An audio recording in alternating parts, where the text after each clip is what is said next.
It's wonderful to see, I think, Springbrook people here, and that is really neat. So welcome to all of you. Thank you for coming.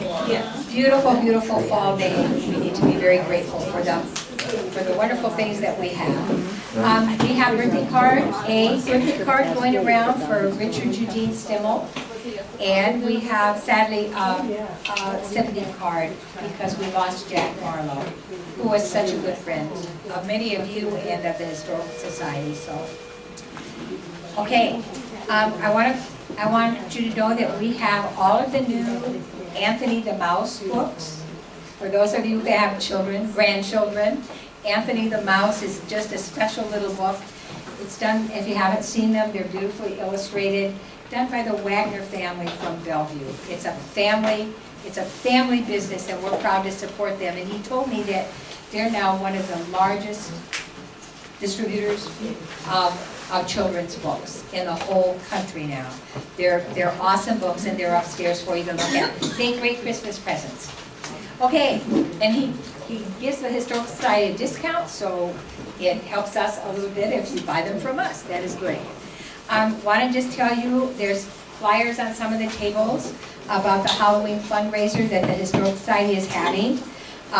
Something new and different for us. I don't remember that we've ever done a Halloween thing before, but it's part of Maquoketa Spectacular. For everybody that's here this week. It's going to be Saturday and Sunday, Friday and Saturday, the 10th and 11th, and then again, Friday and Saturday, the 17th and 18th.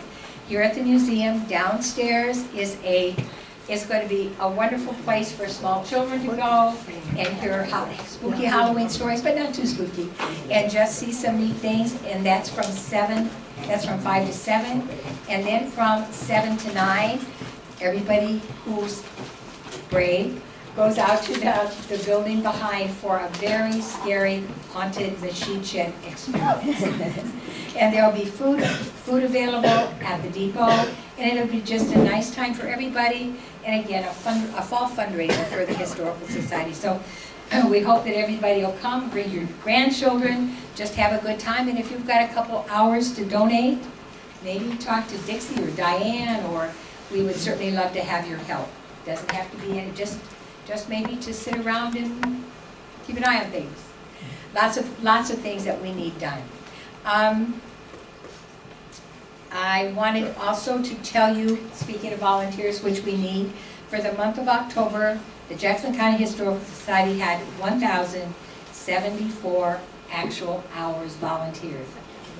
Oh, September, I'm sorry. No, oh, yeah. It would be September. I'm sorry, September. Not quite done with October yet.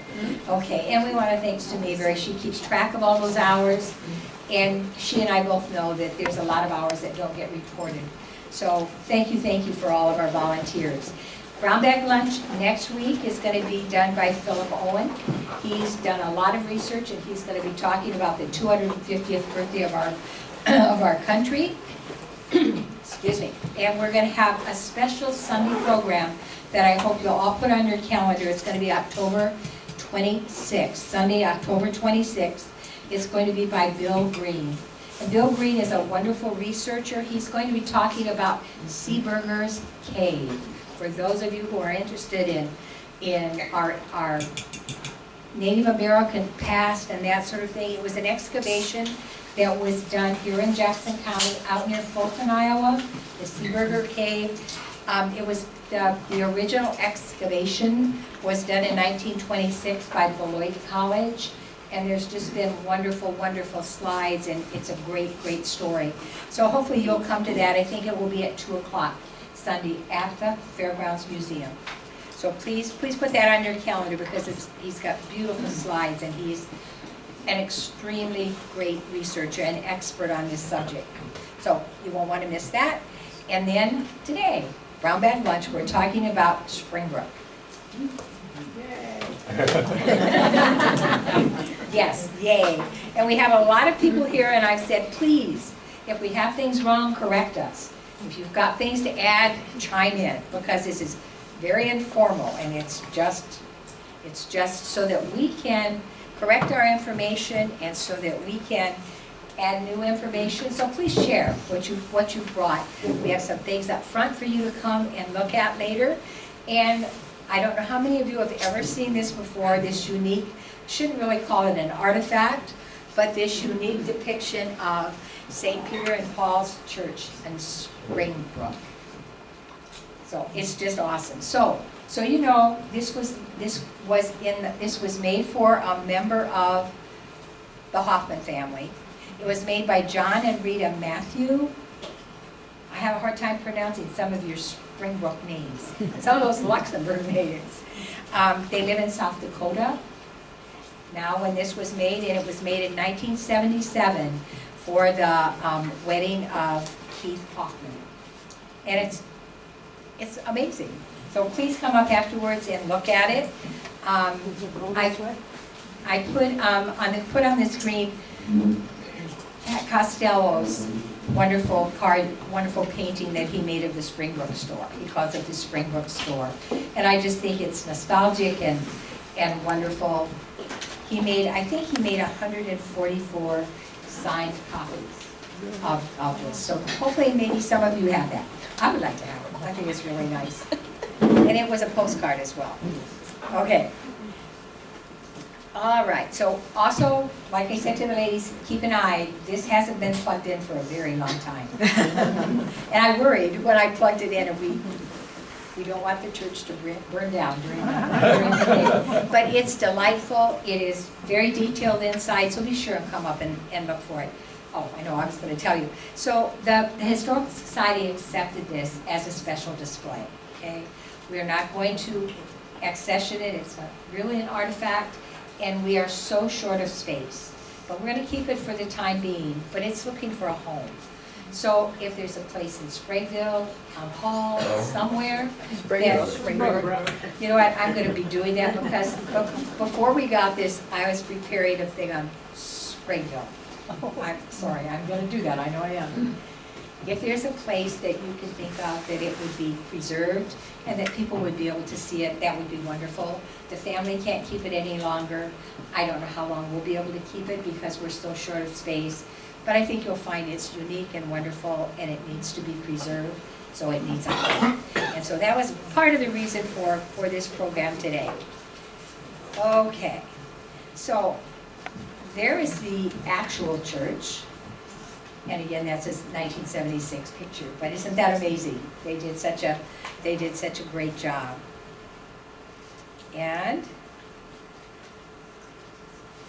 most of the information that I have today, because I don't know a lot about Springbrook, most of it came from this book that I bet you're all familiar with. It's called Slabtown, Old Springbrook, and Springbrook. And it's got lots of neat stories and a lot of nice pictures and a lot of history about Springbrook. So, not that we can't add to that here today, which would be good. First of all, let me show you the pictures up close. So, for those of you who can't see this very well, this is our church, made of native walnuts, right, Jean? And hickory nuts. I think maybe those are the only two kinds of nuts. I think that's all that I see. Okay, but it's just amazing. And somebody was very artistic and very creative, and it's worthy to be preserved. Okay, there it is again from another angle. I just think it's marvelous. And there you see the inside. See the details. You have to come in and look in the window, especially now that we have it lighted up. Okay, so back to the book of Slabtown, Old Springbrook, and Springbrook. In the picture you see Peter Kloos and Harold Weiss and, okay, you're going to correct me, I have trouble with these names. Close, right? Thank you. Okay, Harold Weiss. Wise.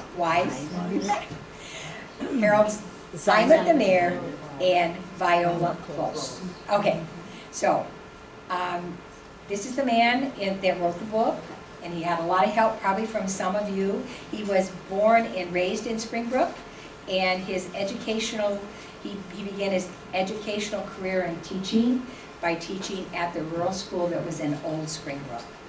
So in Washington Township, which would have been 2.5 miles south of the main street of Old Springbrook was an area known as Slabtown. And Christian and Mary Kegler, who were immigrants from Germany, settled there in 1852 on 160 acres of land. And they bought that 160 acres of land for $475. They lived in a log cabin, and Christian built and sold sleds, barrels, and stoves. And we know a lot about the Kegler family. One of them invented a cure for cancer that's written about all over, and it was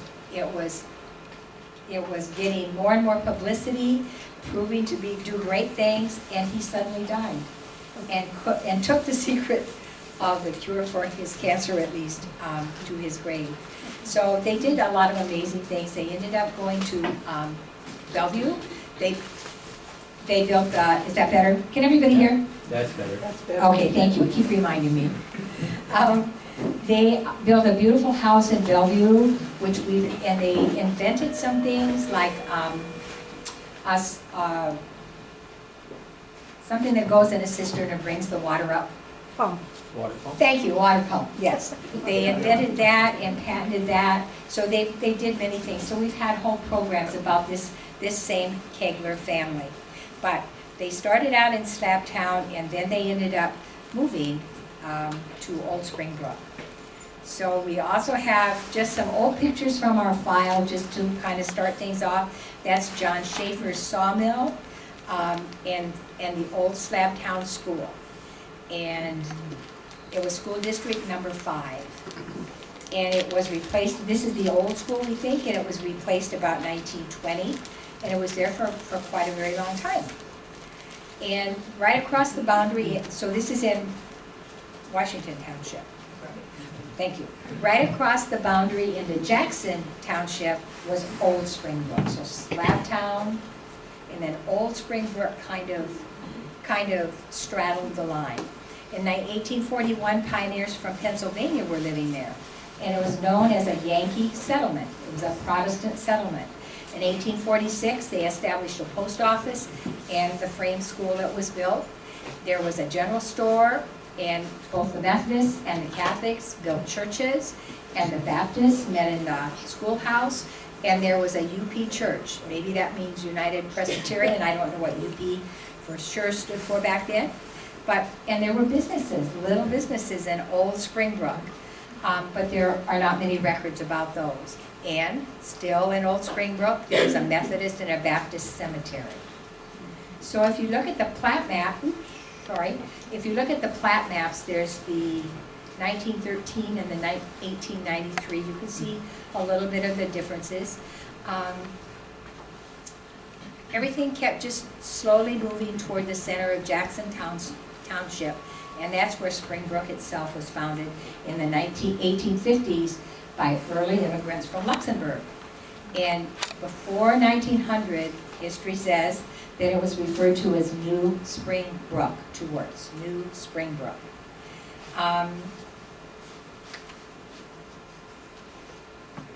Love these old pictures of St. Peter and Paul's Catholic Church. If anybody has anything to add, please weigh in. That's the old church, right? The old church, I think so. And it was built in 1864, and then in 10 years a parochial school was built, and I think maybe that's what you see off to the side, is the parochial school. There's a lot of Thank photos you. up here, and this is one of the church even before that church. Oh, okay. It was wooden. It was a frame church, huh? Is it this one? What's that? Is it this one? Mm-hmm. It's a different picture, but I believe it probably It is. looks like this one. okay. But isn't that just neat and lovely? Are you willing to pass these pictures? We can pass them around, sure. No, you're fine, don't even worry. I just like looking at the people that are standing in the churchyard. I think they're standing in front of maybe the cemetery, and it tells you what the sign says. That's right there. So just wonderful, wonderful old pictures, so she's gonna pass some more around. So, Before our time. we certainly can't talk about Springbrook without talking about the, whoops, sorry, I had another one. Okay, so that's the school, right? And it was a 3-story? Yes. Limestone? Two-story and an attic, yeah. Okay, 2-story and an attic, all right? And I'll wait till you can hopefully read the writing at the bottom. Do you think 4 stories including the basement, is that what I'm hearing? Okay. So how many people might have gone to school there? Look at that, that's wonderful. Oh, that is wonderful. So was that where they realized now? Till 8th grade? It was till 8th grade. Till 8th grade, okay, so it was till 8th grade. This was a parochial school, what was that, was a middle school? Yeah. So there was a Yeah, that white school was alongside the old church. Okay, so Little White School was alongside the old church. This was a Okay. And eventually that building got moved up to Harold Heritage Place. Okay. And I think it's still there. So the Little White School building got moved to Harold, Heritage up by St. Anita's. up by St. Anita's, Yes, and I think they're still using it. and it might still be there, it's still being used, the Little White School up here. That Snacktown, for those that know, Bob Meyer was one recent one that lived on that place. Okay. And now our daughter and her husband, Marvin, live on that place. Live on that place. So, Okay, thank you. and kind of interesting is, when my daughter moved there, part of the sidewalk was a slab, and when Okay, they picked it up, it was, almost like a headstone that had writing on the back. It was from that slab company. oh, they came from the cemetery. Yeah. Oh, wow. Well, we don't know if it's a headstone, but it was shaped like a headstone. Okay, But it had been turned face down and was Face used down. like a sidewalk stepping stone. well, that's interesting. So does that still exist? I know, yeah. Does she have it yet? Yeah, I think Probably. I think she's Probably. still got it. Really? That's cool. Gosh, if we could have a picture of that sometime, that would be Yeah, something I'd like neat to see that. to be able to check out. Steve, would that be what's by the pavilion in Springbrook now? What's that? There's a marker by the pavilion in Springbrook now. Has that been part of that? I don't know what Maryland did with it. Because they mounted it by the pavilion. Okay. But I know some of the road you got right now, that road has been changed. And the road that was in existence at that time, Brad uses now just to get back to his fields. Thank you, that's fascinating. All right, any other comments? We had, there were 2 grades to each classroom. They were combined, and it was the School Sisters of Notre Dame. Okay, so I'm going to repeat so everybody can hear. So there were 2, First, second, first and second. third, fourth, upstairs, 5th and 6th, Okay. and then 7th and 8th. Okay, And the School Sisters of Notre Dame the School Sisters of Notre were the Dame teachers. were the teachers, so they came to run Did the the school. sisters live there? There was a convent, and I don't have any There was pictures a of convent it. there at one time Well, where by the the time teachers lived. by the time I was in school. Sure. Yeah, I thought they lived, the nuns, didn't they live down below in the school for a while until they built that That convent? sounds like a familiar story, Yes. so I So- think that's Okay. probably true. Yeah. But the Sisters of Notre Dame were the Yeah. teachers. I think they don't lived know. upstairs, but they always had to go downstairs because of the Didn't they live down there for? No, I don't think so. No? I think Janet said that they lived upstairs in the attic. Oh, in attic. And then Okay. whenever they had to go to the restroom, Okay, go something down like like that. 3. But that's what the Sugar That Creek- sounds cold in the wintertime. It was, it was. Wow. That Sugar Creek nuns were the same thing in that Sugar Creek church. The nuns lived What's that? upstairs in the attic. Like you're saying, the nuns were up in the attic in that Sugar Creek. And the plumbing was in the basement. Yeah. Okay. All It's a long way right. to So go in we the middle can't of the talk night. about Springbrook without talking about the Kegler store, right? We talked a little bit about the Keglers. Christian Kegler built this store in 1868, and later he added a creamery. And businesses mushroomed in the 1880s and 1890s.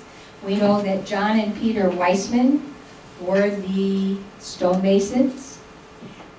Edward Ebner was there. He was an early shoemaker. Shotkin, did I say that name right? P. Shotkin had a shoe and boot shop. Jacob Hannibal ran a saloon and a feed barn. The Rolling brothers had a flour mill. And John Forret, also from Old Springbrook, had a hotel there. Many, many things went on in Old Springbrook over the time. So then we move up to Can you spell the last name of who built that? Weis. Weiss. Weiss. Yeah, that's my relatives. It's Okay. like, that's not Weissman. Sorry, no, Weiss. Some say wheats, Yeah. Yeah. they say wheats. I know, I around knew, Springbrook, we I say knew who built But it, it's so when you Weiss. said the name, I was like, that's not the right. Okay, thank you for that. Okay. All right. So there was just a lot going on there. Does anybody remember the old cabins? I know they were there for a long time. And I need to know, were there 2 or were there 3? Because there's a discrepancy. Those were built on, my grandpa's had a house right down behind the school. Okay. And there were the 3 little sheds there. There were 3 log cabins We there. had chickens in them. When I lived in Springbrook till I was 7 years old. Okay. So there was a chicken house, a granary, and a machine shed. And it says they were along First Street. And I just remember this picture going way back to Lucille Sorensen. Everybody remembers Lucille, I think. Lucille taught for many years in Springbrook. Do we know where she taught in Springbrook? Did she teach in the Lucille Sorensen? Yeah, she taught at the Catholic school. Okay, so she would have taught in the Big Stone Building? Okay. Well, she always talked, she was always here with the Genies and the Historical Society, and she always talked about these log cabins, these 3 log cabins that were there. So good, I'm glad somebody remembers, and I think they were there for quite a while, right?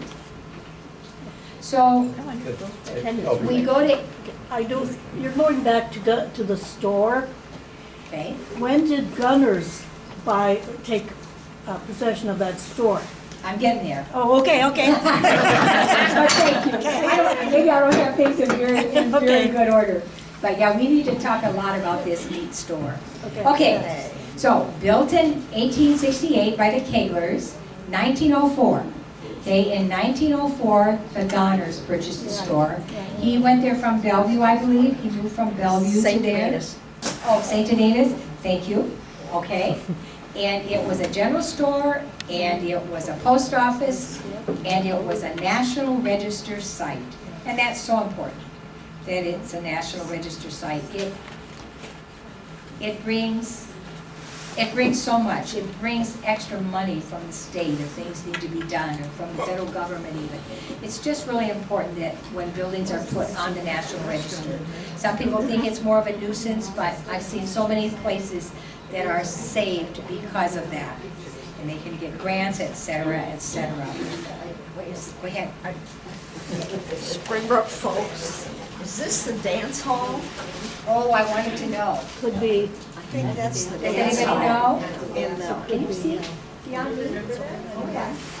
Weren't there 3 dance halls in Springbrook? There were several of them. Yeah. Where was that?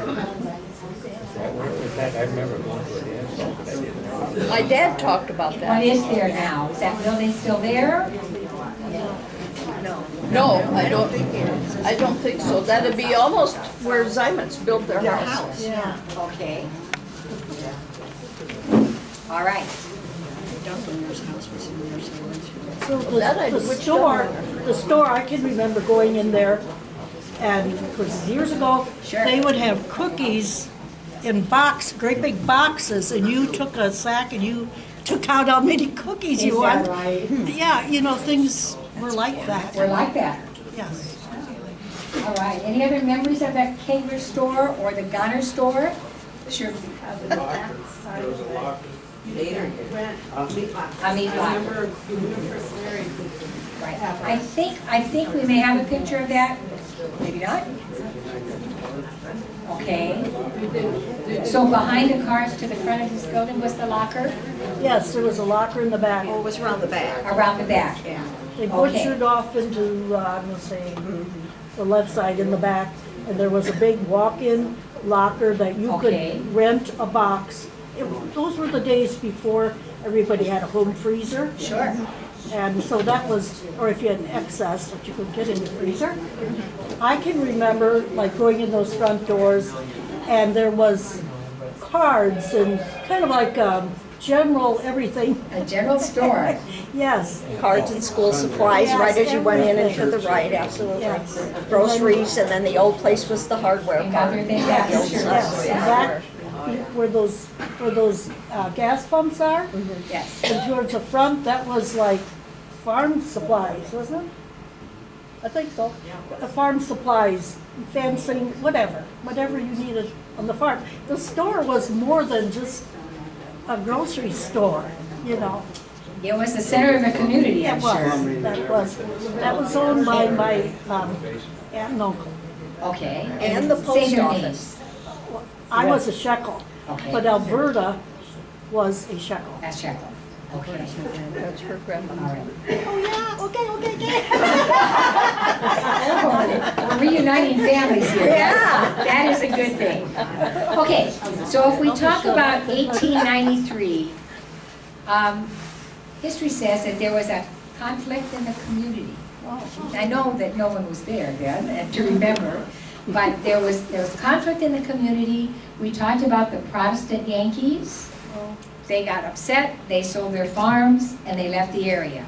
And in 1895, that's when the post office was changed to New Springbrook, 3 words.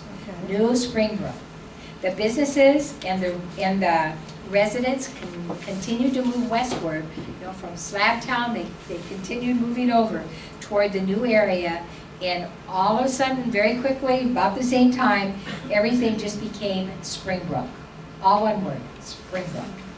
So, And what year was that? so that was in about 1895. Okay, everything moved and it became New Springbrook. Did that So- cemetery move then, Bob? No. Because you got There's some two- old, There's still a cemetery in Old Springbrook, 2 cemeteries, from what I can read. but I mean, your cemetery at Springbrook, it's got some several 1800. But it was settled in 1850, Okay. so, but it just was its own little thing, and there was Slabtown. This is all according to the book. Yeah. There No, was but I'm just Slabtown. trying to put the two together. And it's hard. You know, that Really old, trying to- that cemetery is quite old. Yes. And at what point it became Springbrook? Yes, it was settled by Luxembourgers in 1850, is what the history book says, okay? It became, once the Protestants moved out, the Yankees moved out, it became a very strong Catholic town. I assume it probably still is. It's a wonderful little town. Way back then, when it changed, Kristen M. Kegler became the first postmaster, and then the post office was now in the Kegler store. And on February 25th of 1897, the town was officially incorporated, and Joan has a copy of the paperwork up here.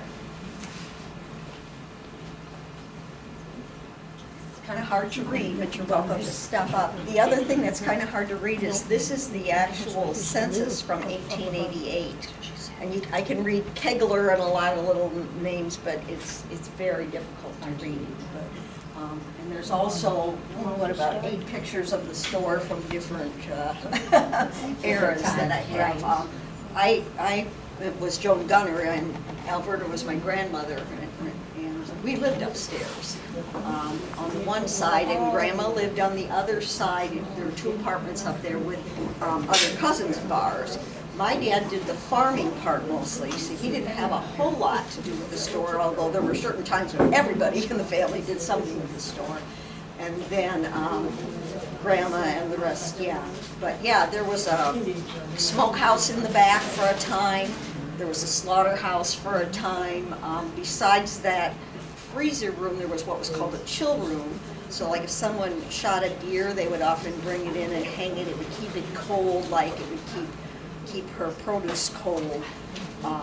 So yeah, there was always something going on. A lot of things, huh? All righty. So, okay, the Gunner store, so I'm so glad that you're here and that you live there. Okay, so the Gunners ran the store for 3 generations. It was a massive 2-story limestone building. And it was called, in some of the literature, was called the department store of yesteryear. And I think that's what you're trying to say. It had everything. Department store of yesteryear. And it was one of the last operating general stores in the whole Midwest when it was closed.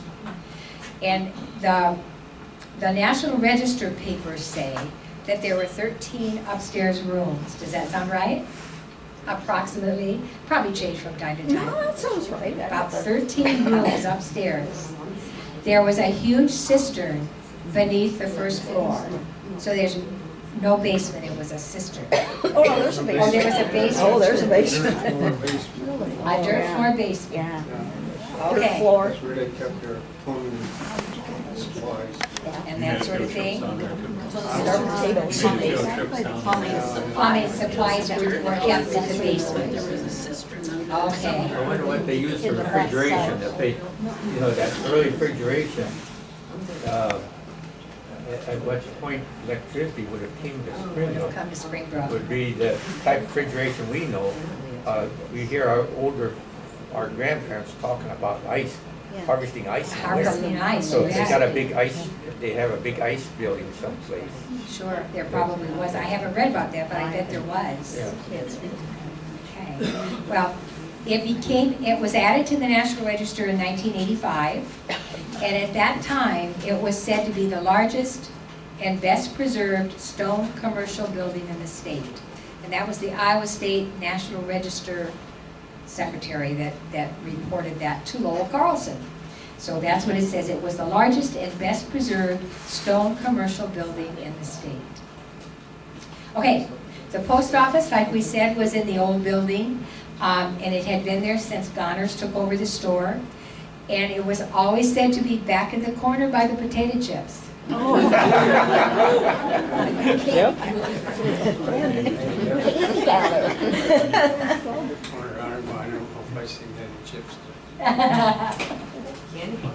Candy bars? Candy counter was there.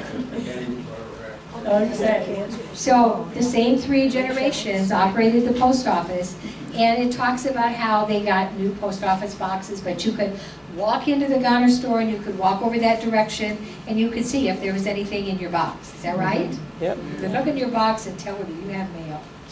All right. So that must have been fun. Also, there's stories about how people came there at 10 o'clock in the morning and they sat and chatted and talked about different things and waited for the mail to come. So, But they didn't sell that, they didn't sell cheap meat either. The meat was good and it was. it was good, saying there was good meat. Yeah. Trifles. Other places, they cheaper than what they sold. What they sold That was for. good, they sold good meat, But theirs was better quality, you're saying. quality, good quality. Was good quality. Okay. So in 1910, we're told that a creamery was added to the site. They had an actual creamery, not a milk receiving whatever. They had a creamery in 1910, but in 1918, the creamery burned. And they did not rebuild it. Instead, they moved to the store a cream collection operation. So they were a dropping off point for people's milk cans and things. It was in 1948 that the butcher shop and the locker plant were added, in 1948. Okay, so I need the rest of you to fill in the information between what happened between then and 2001, and I think that's when the Mussmans bought the Goner store, is that right? Mooseman? Barb Mooseman? Okay. Barb Moose. Okay, thank you. All right, and she opened it up, they did a lot of renovating, etc. and she had her restaurant and her catering business there. She loved the store because she loved its history. She just loved everything about it, and I'm sure they put a lot of money into restoring that. I don't know how long she was there. Does anybody have just a guess? She put yellow in there, didn't she? Yes, Yeah. I did read that. I would say about that. About 10 years maybe she was there. Now I think she's at the Anson Wilson site that's going out of town, the big limestone building that was Anson Wilson's house. That's where Barb Mussman had her catering business. Mussman Hall, Mussman Hall, Yeah. right? And I don't know if is she still in business? Is she still catering? I don't know that. But she was until just not very long ago. I don't think so. Not now. I didn't know she had even continued on after she left. Yeah, she had Mussman Hall just on the road out of town. In Macocata? Off to the right. Macocata? Oh. Yes, Oh. yes, off to the right. Okay. The Anson Wilson house. All right, we're just gonna take, yes, We thought she moved to Dubuque with her daughter. well, she may have, but she also had Mussman catering. Yes, she did, because we used it. We had her cater there a couple times. She was in the Anson Wilson building. Is that the same place that Marianne Mickle has a catering thing? Yeah, so she was supposedly there first. I didn't know that. I'll check. I'll check. Yeah, you better check that. Okay, I'll check that. That may be Don. Don knows. Well, just to digress a little bit. Walk up a little closer so people can hear you. I don't think you want me to talk as loud as I'm able. So, another chapter of this building is about 1990 or thereabouts, a little after. The building was purchased by Chris and Bob Gelms from Bellevue, who owned Montrest. And they put in, on the store side, they called it a general store, but it was not like Gunners had. It was more gifts and specialties and things like that. And I worked for them for 3 years. I while they were- remember you were dressed up waiter. Yes. Yes. I You was, actually look quite dapper. I was the dapper waiter, she was the rude customer. She's never rude, you know that. But anyway, so people would come in the front door and they had the counter, which I stand behind, and had the cash register and stuff. And the post office was at the end of the counter and around the corner. And Kelma Mickles was the postmistress at that time. Yeah. Were the potato chips there? Where the, no. They were the ones that put the money into it, weren't they? Yes, Because I didn't remember Barb putting that much in it. but they yeah. put, if I remember right, they put $250,000 into the building. Yeah, it was quite nice. It was, yeah, it was, They had the kitchen and the they, well, and so then later they, on the, what would be, looking at this, that would be the left side, that's where they put in the restaurant.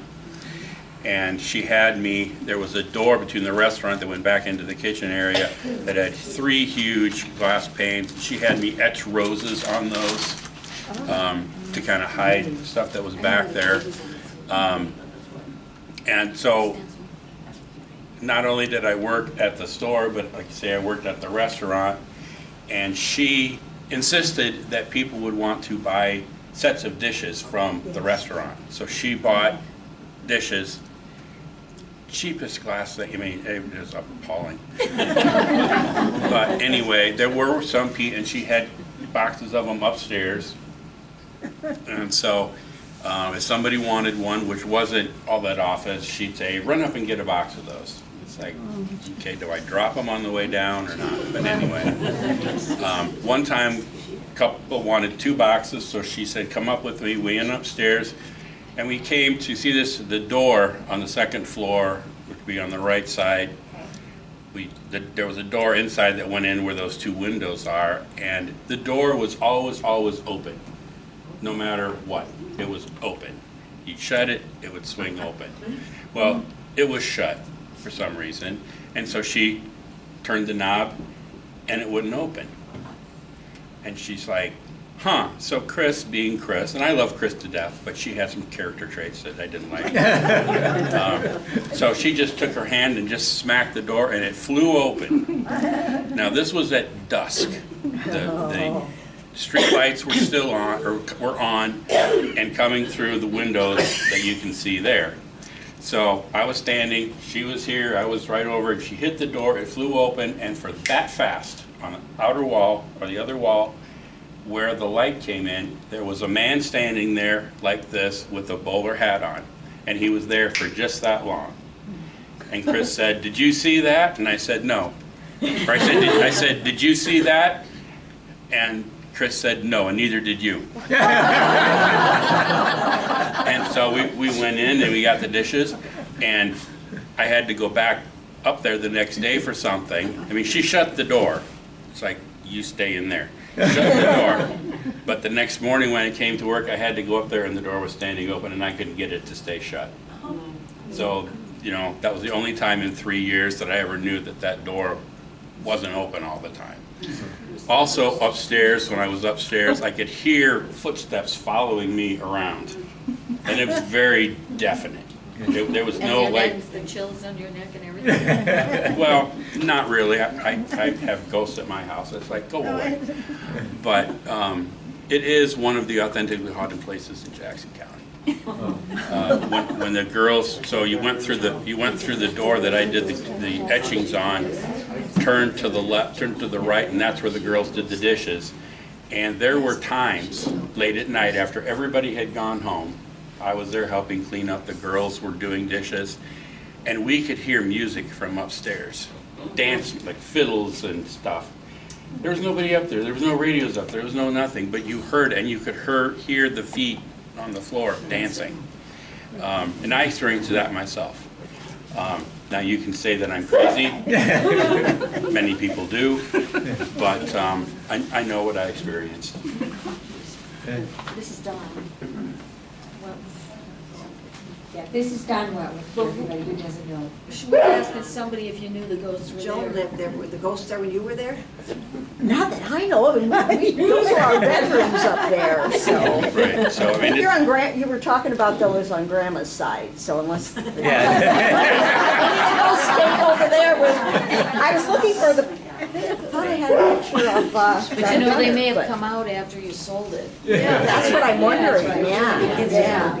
Maybe they lived up in the attic too, that attic was kind of. We're gonna look at just a few more pictures, and then hopefully people will come up and say a few things.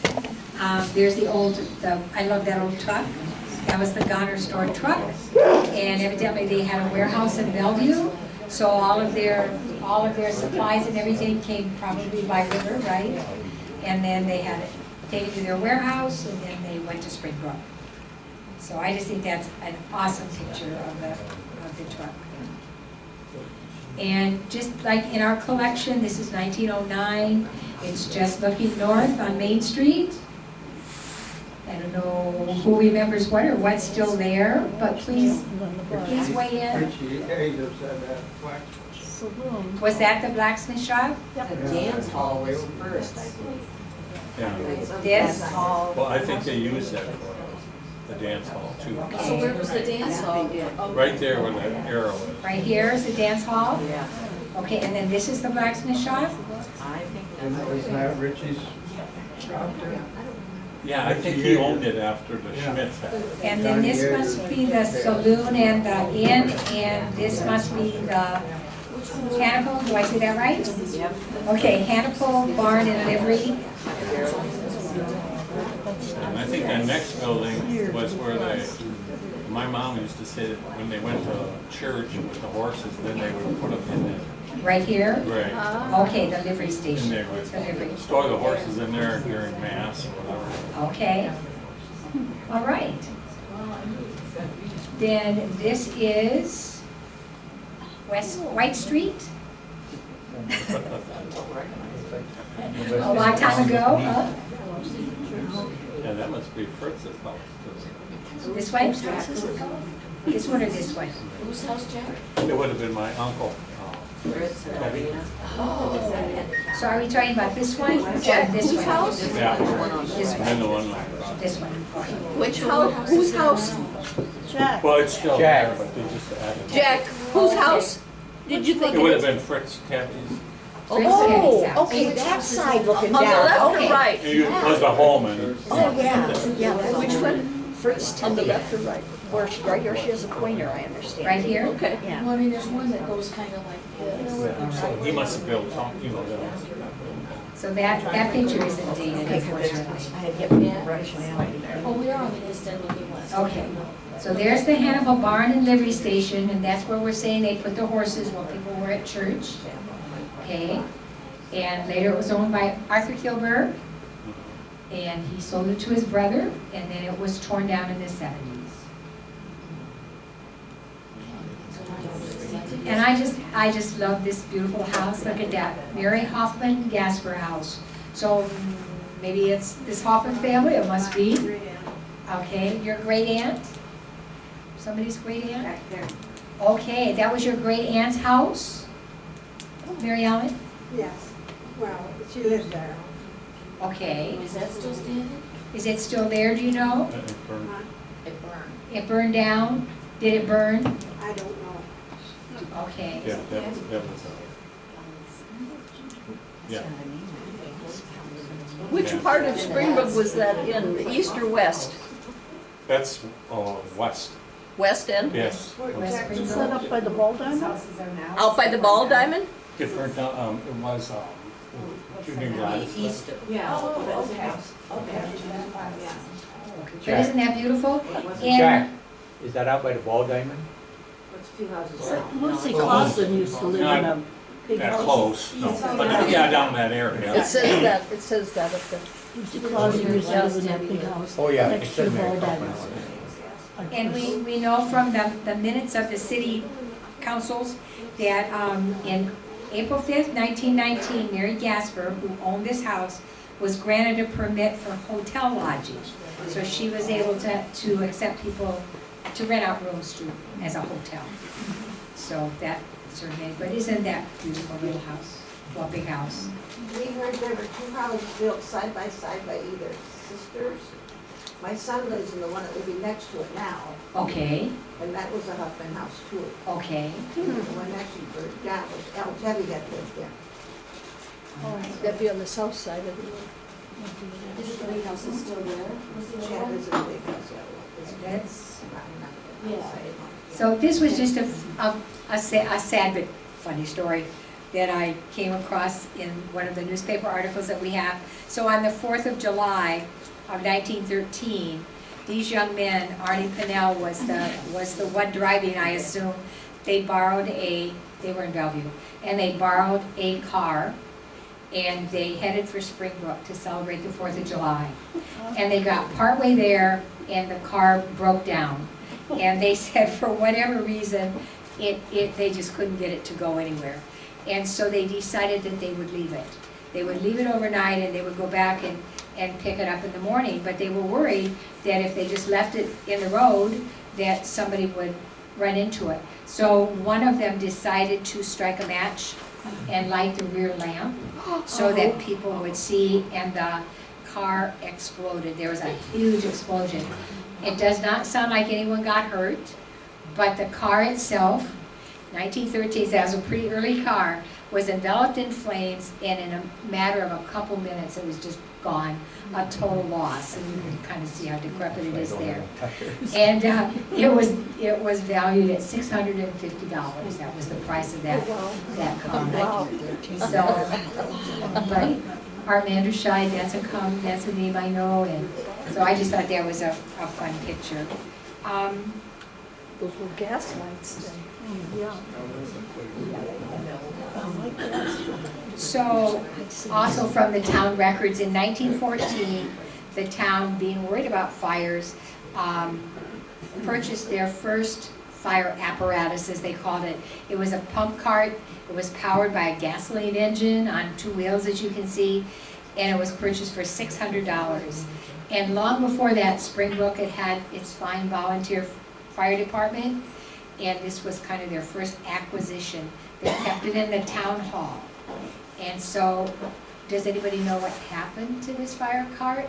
We have two, I think, in the museum. We have one from Miles and one from Macokota, but we don't have Springbrook, so I don't know what happened to this. But anyway, that was a huge purchase, and they were very proud and still are, I assume, of We their went to fire the department. graveyard.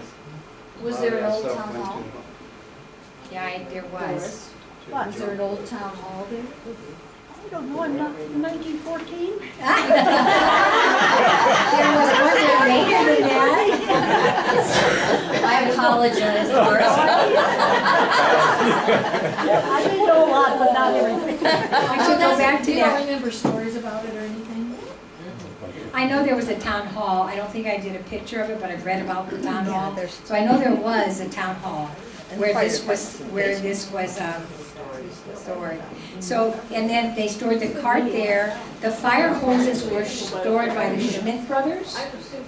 And they received a sum of $5 a year for storing the fire hoses. And then they were exempted from the poll taxes because they stored the fire hoses.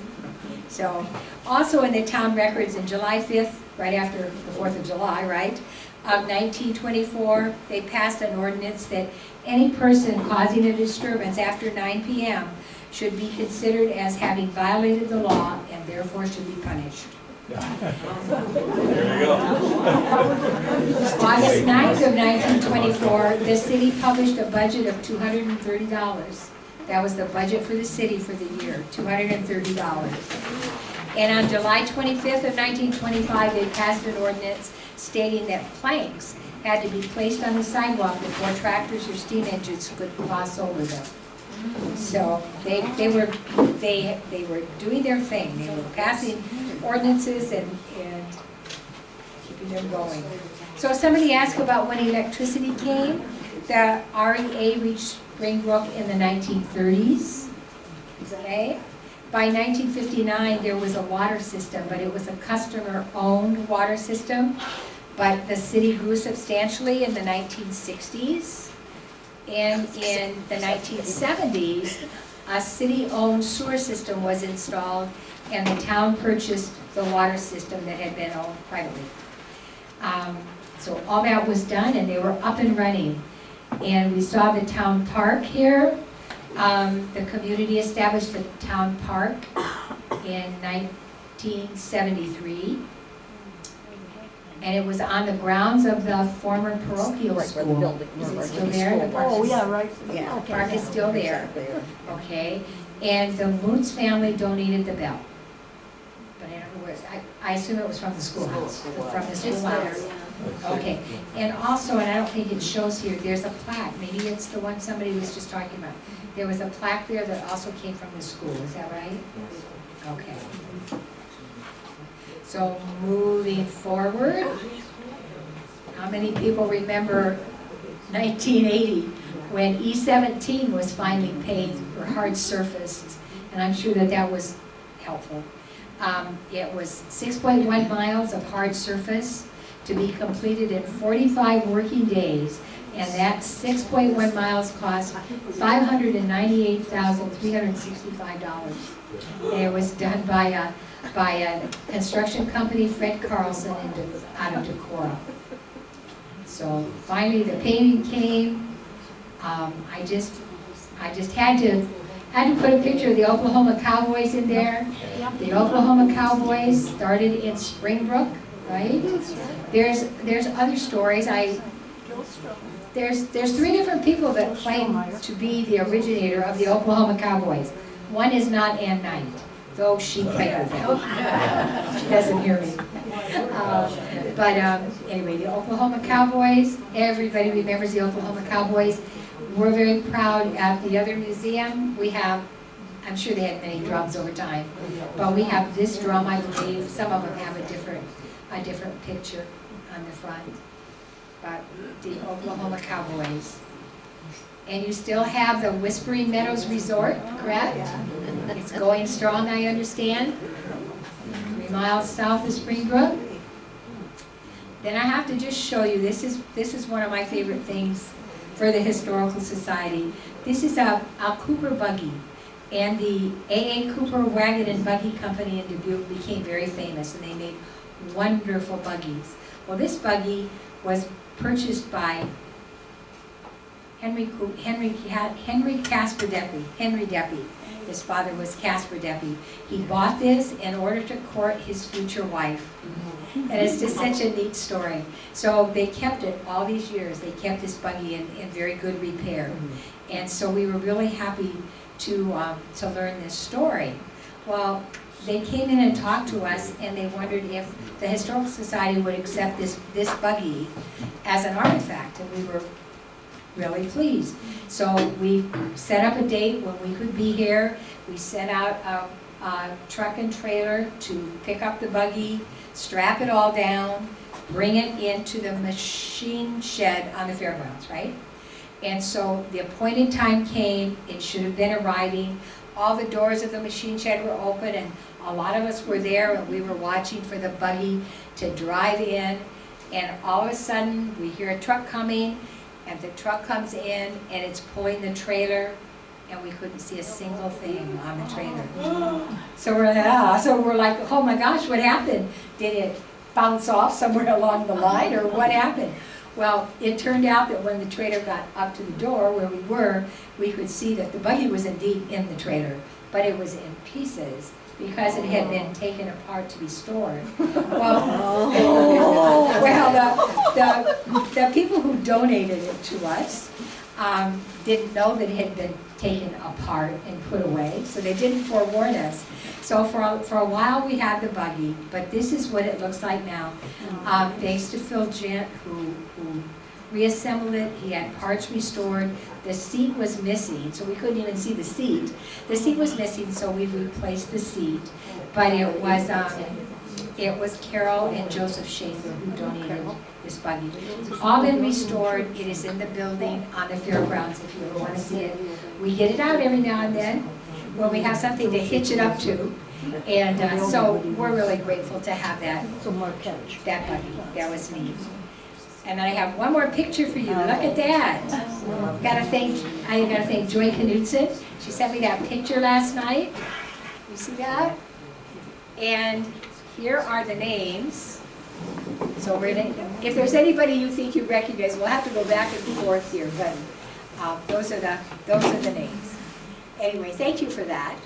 So I just would like to ask anybody who has anything to say. Joan, do you want to come up and say anything more? Anybody who wants to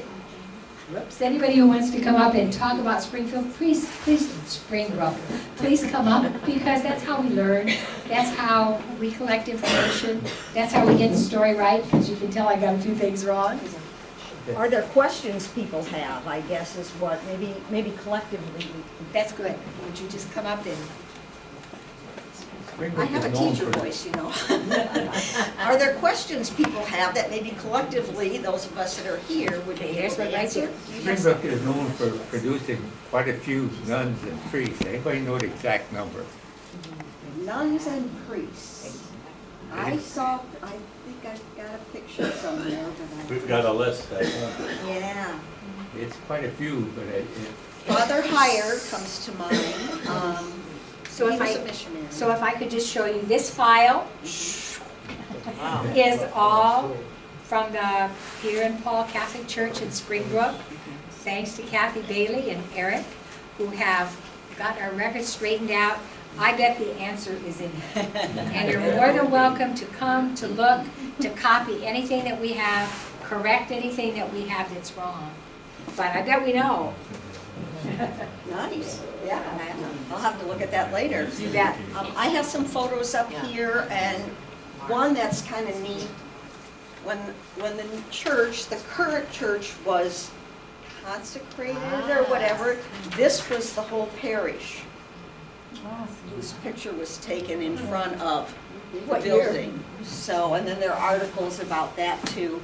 Lots about the store, obviously, because that was home for me. My dad took care of the farmland more, but yeah, there's some of our school things up there. I remember the big bonfire on the last day of school. We always seemed to have a big bonfire to finish that off. Roasted hot dogs, I think, and had three-legged races, and you know, it sounds like a War Ingalls Wilder book or something, but of course, if it kind of were that way. Burned our math books. What's that? Burned our math books. Did you really? I doubt it.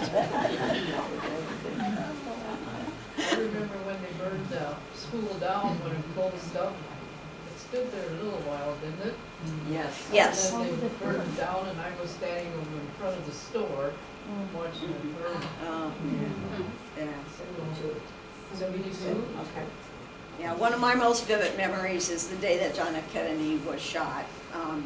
Happened to notice Grandma running across the street, and those of you that know my grandmother Alberta, that wouldn't have been her style normally. And then they're talking out. She was talking out in the hall to the nuns for a long time, and people were crying. And I'm like, I wonder what's going on, you know. And then they came in and told us. And being a Catholic school, we all stood up and prayed for him. And then, what about a couple hours later, maybe Grandma came back, and we had heard that he was gone then already, and again prayed for his. That sticks in your mind. It's just, we had just been married, and I was working, there's a hollow with a timber in it between our buildings and a farm field that I was plowing in. Here she's come up through this hollow on a run. I thought, what the heck's wrong? That's what it was. Share the news. That was quite a... I think those are neat stories to make sure your kids and grandkids know, actually. That's right. Does anybody else have stories? Stories that you just, little things that you remember? I have one that my mom used to say. That Okay. For this Pullman place, which was Fritz Berry's, yeah. That's where her uncle lived, and when she was 9 years old, it was her mother had died, so they would spend a lot of time up there. And she said it was her job to, almost everybody had a cow, and then she would have to, A lot of them were named Bonnie.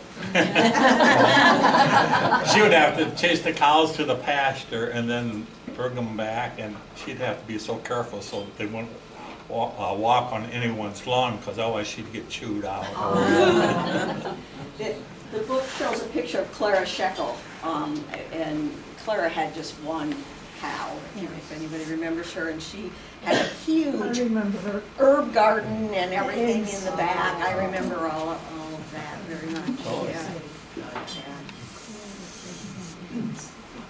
Who else? Who else has a story? Mary Ellen? When they built the church, not the one that's there now, but the one before that in 38 was the year before I started school. And we'd go up to my great uncle and aunts and it's across the street and watch them. They tore down that old church with a team and pulley. That was before Skyjags or anything. So, and then the architect on the church, I found out years later, was Bob Osterhaus's dad. Really? Yeah, and he said that he used to come down with his dad when he came down, and he and Father Friedman would go fishing. Oh, that's great. That's a great story. Is there anybody here who is married in this church? Whoa, look at that. How many, My brother was. how many, Your brother was? her mother, as they called her Sally Shekel, how many had her for a hot lunch club? She was a good cook. Yes. You know, I like going back to Springbrook because this one lady in particular, when she sees me, she is on a run. And she puts her arms around me, and you look just like your mother. It's just like hugging Sally again. You know, that is just the greatest feeling to know that Mom was so loved by everybody. Yeah, and you do. Yes, absolutely. Well, perhaps I have a question for you. I'm putting together my mother's things that she collected over the years. When the gunner store, after my grandfather died, it was Joe and George, my grandfather, that were together in the partnership. And then they dissolved that partnership, and Joe did the creamery and then the tavern for a while and some of that kind of stuff. But I know that Joe had postcards of pictures, old pictures, like the one you saw with that truck on it and stuff. But no one seems to know where these are. I've been to the Bellevue Library a lot of times. They've been really helpful, by the way. I don't know your library here, but they've been super in Bellevue about helping me find information. So any ideas about where those photos, old photos would be, I would love to know, because, and I don't want them, I just want to scan them, actually. I'm trying to go there. Are you looking for pictures or postcards? Well, it's the pictures I'm after, but most of the pictures I found, if you flip it over, they're a postcard on the back. Even like the first communion pictures there for a long time. It'd be this, this kid on the picture all dressed up, and you flipped it over, it said postcard. They did that a lot. Yeah, they must have just printed them that way. So Joe Gunner Uh-huh, owned a farm down by Proston, on the highway. okay, And Messriches, Yeah. which is our cousin, Right. lived there. They had a big family. Yes. They raised their family there. Now, Hartongs own that farm. oh, between Preston and Goose Lake. Yes, Yeah. between Preston and Goose Lake. That's where Hartongs. Yeah. Well, thank you, that must be her messages. Yes, sure. But yeah, be Please sure come you up and stop look and at- look at the pictures. Come up and look at the pictures, look at the church, it did not burn down. And do help me if you can think of a permanent home for this, because This I know is Kathleen Close, she's my aunt. And the Close family is very musical, they're the ones that still do the music in church a lot. Yeah. And they don't have different farms. Now, I remember Bertram Crummell, and that's not, that was